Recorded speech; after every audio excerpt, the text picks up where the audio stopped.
Okay, let's talk about polymers. Polymers, the word polymer comes from Greek, poly meaning many, of course, and mer meaning some sort of a repeatable unit, right? And there can be lots of different kinds of polymers. For instance, anything that forms long chains or networks can be considered a polymer. So, for instance, sulfur, if you heat it up, can start cross-linking and forming a polymer. Geologists consider lava and magma to be polymers because you've got silicon and oxygen molecules or atoms, forming these large network structures, and so they consider that to be a polymer. We have biopolymers like proteins and DNA and RNA and polysaccharides like cellulose. All of those are polymers in the sense that they form large linear or networked structures. But what we really want to talk about today is kind of man-made polymers, organic polymers. Now, in that case, then sort of carbon is the only game in town. I mean, you can make polymers out of other things, but carbon is the one that's the most diverse. Interesting thing about carbon is if it gains 4 electrons, it can take on the configuration of neon, which is a noble gas. So it really wants to get 4 extra electrons. Of course, the way you do that is by forming covalent bonds with things. So for instance, carbon, since it has these 4 bonding sites, would really like to attach to 4 other things covalently and share their electrons. The easiest thing to look at in this sense is something like attaching a hydrogen onto each one of those. Now, this is methane, natural gas. This is the first compound in something called the paraffins. And paraffins are just hydrocarbons like this that have differing numbers of carbons on them. So for instance, methane, like I said, is just a carbon with 4 hydrogens attached. Ethane looks very similar, except it's got 2 carbons with hydrogens everywhere.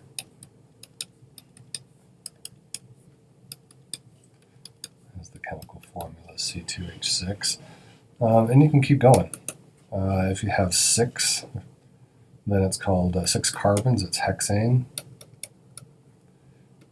If you have 7, it's called septane. If you've got 8, it's called octane. And you can go as long as you want. Now, interesting thing about these things is each of these different hydrocarbons have different physical properties because of the length of the molecule.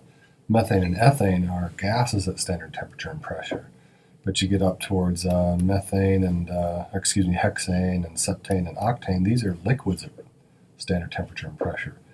If you get even heavier compounds that have more and more carbons, then you can get to oils. For instance, mineral oil is the same thing. It's this paraffins chain with more carbons. And eventually, if you get enough carbons, then you get to things like the waxes. So for instance, what we call paraffin in the United States is candle wax. And it's just this stuff with more and more carbons attached to it. Of course, if you get longer and longer chains, you start getting to low-density polyethylene plastics like Ziploc bag material. And the way you make polyethylene is by something called the addition polymerization reaction.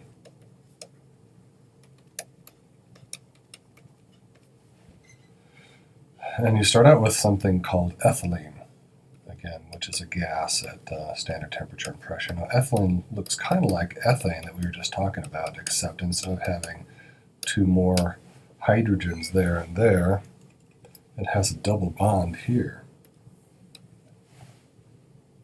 So again, all 4 bonding sites are, for instance, for this carbon, I have a bonding site here.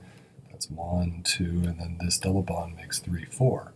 So that carbon has all 4 of its electrons satisfied in covalent bonds, and likewise the other carbon has one here, one there, and it shares those two as well. So it has its 4 bonding sites satisfied as well.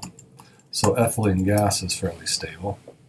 Now what we do to make a polymer like polyethylene is we introduce what we call a free radical. A free radical is any group, and that could be anything. So that R is going to kind of stand for anything, with an extra bonding site, an electron that is unpaired.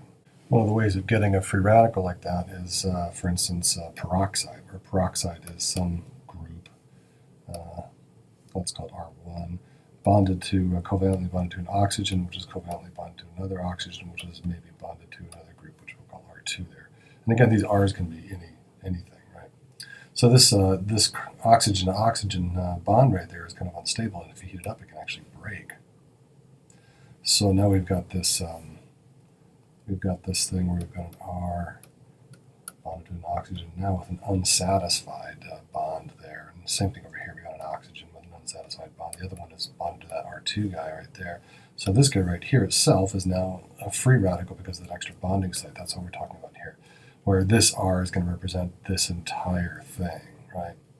And that can come up here and actually break the double bond right here.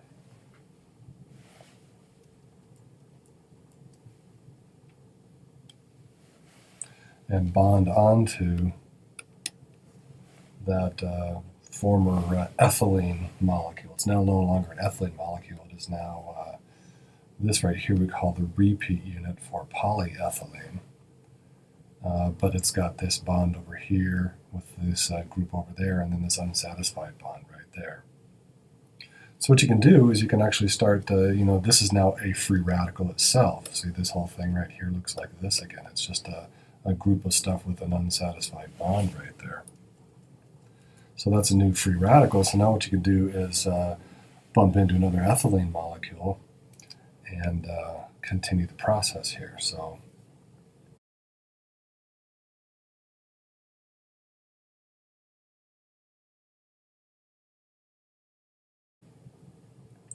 until you happen to bump into another free radical, and it might be this guy or some other guy, but eventually it's going to bump into a free radical, which would sort of shut the process down, because now all 4 of that last carbon's bonding sites are satisfied, and the molecule is not going to grow anymore. But these molecules can be huge.